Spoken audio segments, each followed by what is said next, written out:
Bonjour. Yo les gars, c'est Maëlita et aujourd'hui du coup on se... Et aujourd'hui on se retrouve sur ma toute première vidéo. Donc j'espère qu'elle vous plaira et que vous trouverez ce que vous avez envie sur ma chaîne. Voilà, c'est tout, on va pas parler plus que ça. Je vous ai préparé 10 histoires paranormales. Donc je sais même pas si elles sont vraies, franchement.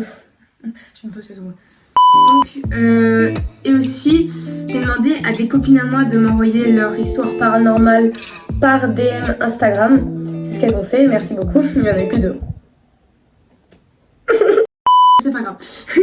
Donc on va éviter de parler trop longtemps et on va passer tout de suite à la première histoire.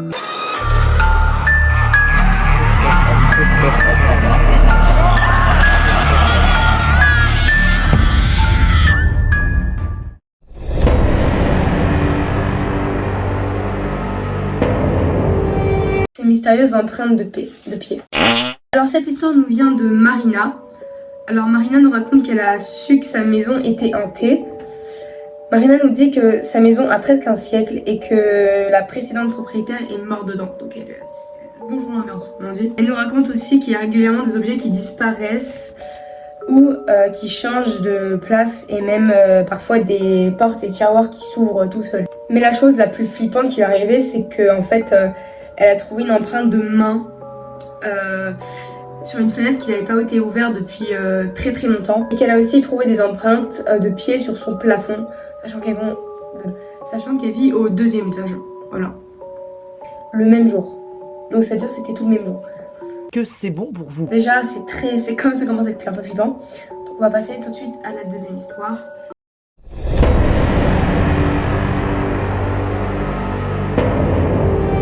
Et cette histoire nous vient de Jivea Chito Ua. Donc désolé si je prononce mal les pseudos. Oh, excusez-moi, pardon. Donc je pense que c'est un garçon, donc je vais l'appeler il. Désolé.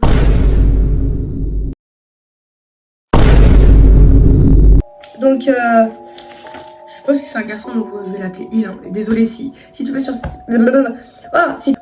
si tu passes sur cette vidéo et qu'en fait t'es pas un garçon, bah excuse-moi. Je suis désolée. Donc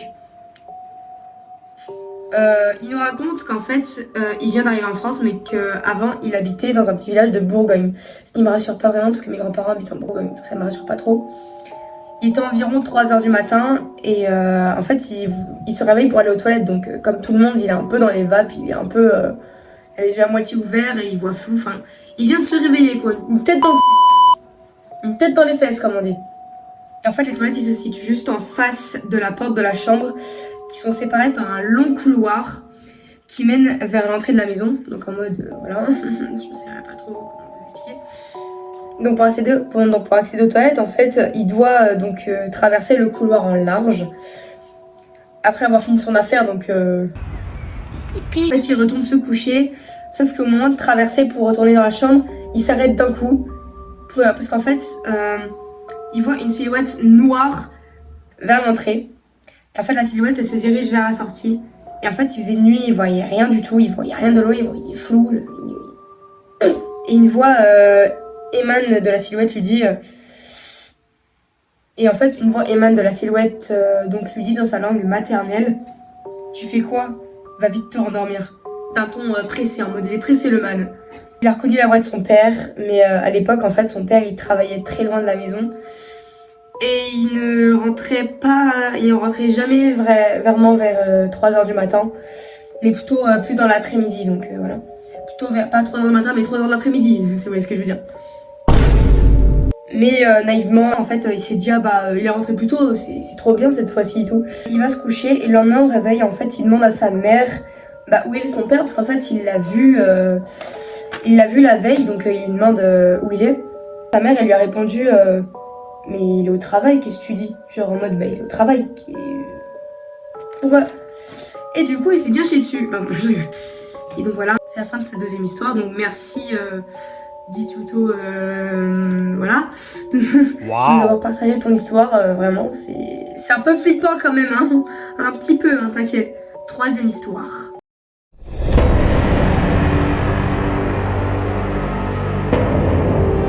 Alors, ça vient de Laura. En fait, sa famille, elle est très dans le spiritisme. Et en fait, un soir, elle dormait chez sa grand-mère. Donc, elle nous dit qu'il y avait en face de son lit, en fait, une poupée en porcelaine, tu vois. Une poupée en porcelaine sur un petit meuble, sur son petit meuble. Et elle nous dit qu'en fait, elle est poupée. Et on la comprend tout à fait. Et elle nous dit que c'était une poupée vraiment terrifiante. Et qu'en fait, au visage d'albâtre et aux grands yeux vides, vêtue d'une petite robe à froufrou, horrible. C'est ce qu'elle nous décrit, elle est horrible.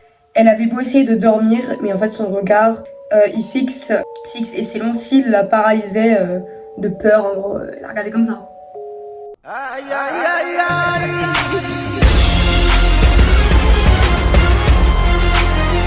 Vraiment comme ça. Alors au bout d'une heure, elle s'est levée pour lui mettre une couverture sur la tête. Et elle a finalement réussi à dormir tranquillement. Et le lendemain, au petit déjeuner, donc elle va rejoindre sa grand-mère. Et en fait, elle lui dit un peu, on y va pas, un peu, elle va se réveiller quoi. Elle dit un peu, dis donc mamie, c'est pas très sympa de ta part, hein, c'est un peu sadique de mettre une poupée juste en face de moi, une poupée juste en face du lit où je dors, c'est un peu flippant. Hein. Et en fait, sa grand-mère, elle fronce les sourcils, elle se dit, mais de quelle poupée tu me parles? Et là, elle nous dit qu'elle a frôlé la crise cardiaque. Et on la comprend,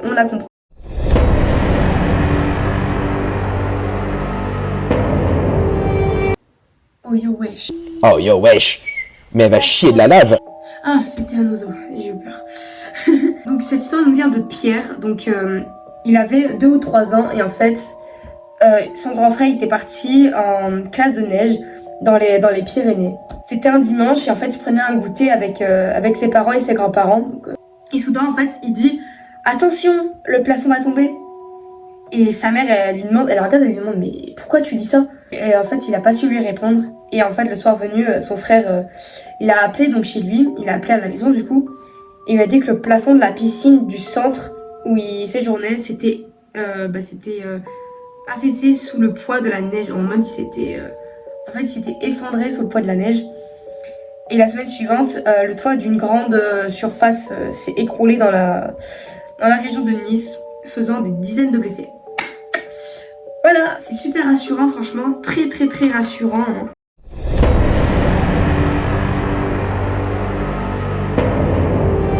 Cette histoire nous vient de Céline, donc merci pour ton histoire, Céline. Ça concerne son petit cousin qui est grand, mais à l'époque de cette histoire, il avait entre 3 et 4 ans. Et en fait, ses parents et lui, ils habitaient dans une grande maison à la campagne. Et en fait, la maison, elle avait environ 30 ans, donc elle avait été... Elle est vieille quand même, hein. Elle date un peu, hein. Elle date. Et en fait, son petit cousin, il dormait très très mal, genre toutes les nuits, il dormait super mal. En fait, ses parents ne comprenaient pas la raison, jusqu'à ce qu'un jour, il leur dit « Il y a la dame en rouge qui revient. » En mode... Il y a une dame en rouge qui revient, quoi. Et à force d'être questionné, il a enfin expliqué qu'il voyait souvent une dame en rouge près de lui et qu'il avait très peur. Et en fait, Céline elle raconte qu'elle est pas très croyante catho, donc en fait elle dit qu'elle est complètement athée. En fait, ce qu'ils ont gardé dans les campagnes, c'est de s'adresser au curé du village. En fait, il se trouve que le curé, c'est un ami de la famille qui a suivi une sorte de formation à l'exorcisme à Rome. Et il est venu dans la maison, a accompli ses rituels, donc ses prières, etc. Et auquel personne n'a assisté, et donc personne ne l'a vu faire. Et depuis, son petit cousin ne se plaint plus que la dame en rouge vienne leur rendre visite. Donc c'est super cool. Et j'ai cru qu'il y avait quelque chose dans mon miroir. Je crois qu'il y avait quelqu'un qui me regardait dans mon miroir. Aïe, aïe, aïe, aïe.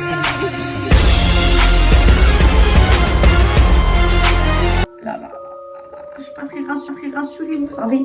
On a fini pour les histoires sur internet. Donc là, je vais vous raconter mes histoires de mes copines.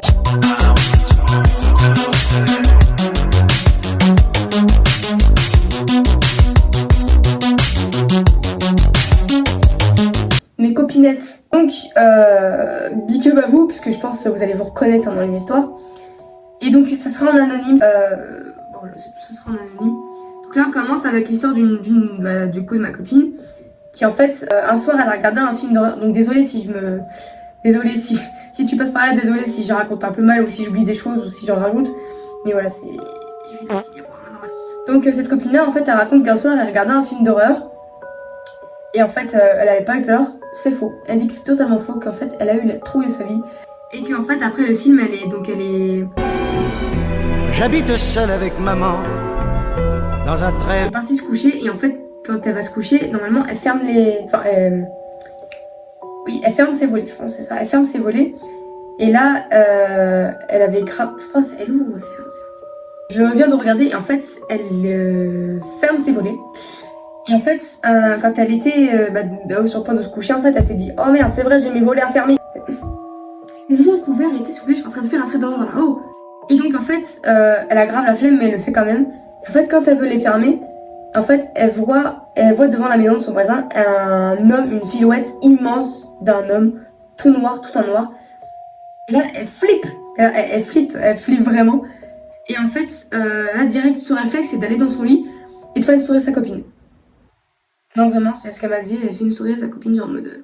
Bon, elle est comme ça. Meuf, ce qui vient de m'arriver, c'est un truc de... Bref. Et en fait, son téléphone, il s'éteint. On sait même pas pourquoi il s'éteint. Et là, elle commence à paniquer. Et en fait, donc 5 minutes plus tard, elle entend toquer à sa... Oh là là. Oh, il s'est barré le gars. Il s'est barré. Elle entend toquer à sa porte. Après, elle entend toquer, pas à sa porte, mais à sa fenêtre.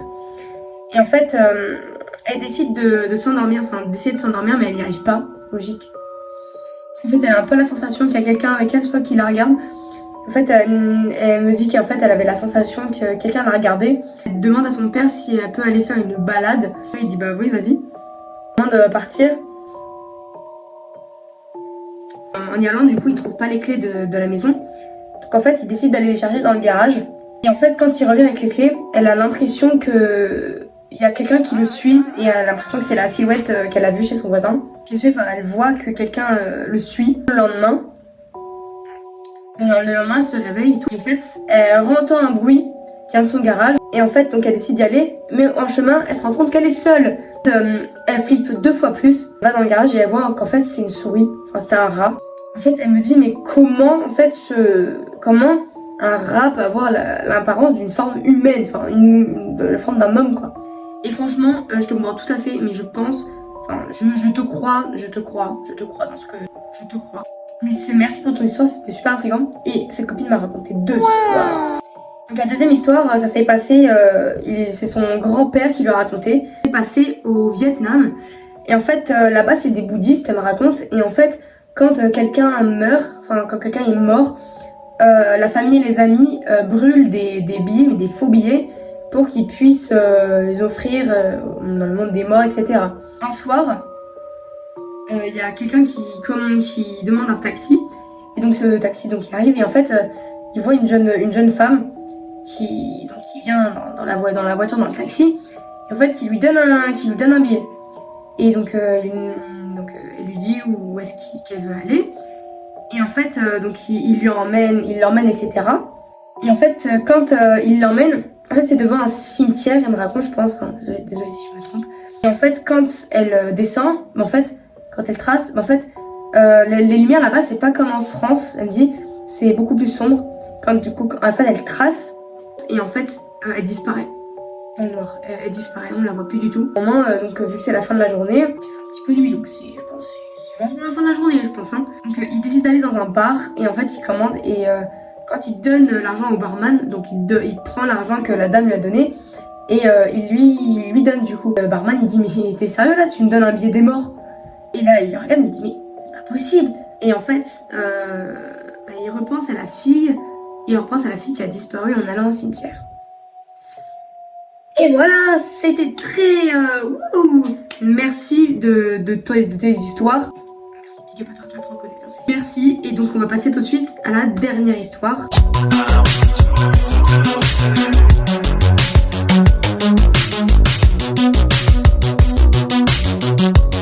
Donc ça, c'est l'histoire d'une de mes meilleures meilleure amie. Il y a quelques temps en fait, quand elle est seule chez elle, en fait, elle entend des bruits et des choses qui tombent, etc. tout seul. Et un jour elle était donc seule chez elle et en fait elle voit un peu devant sa porte quelqu'un à quatre pattes, enfin un peu plus loin de sa chambre, qui fonce dans sa chambre. En fait donc après elle va voir, elle allume la lumière, elle voit qu'il y a personne.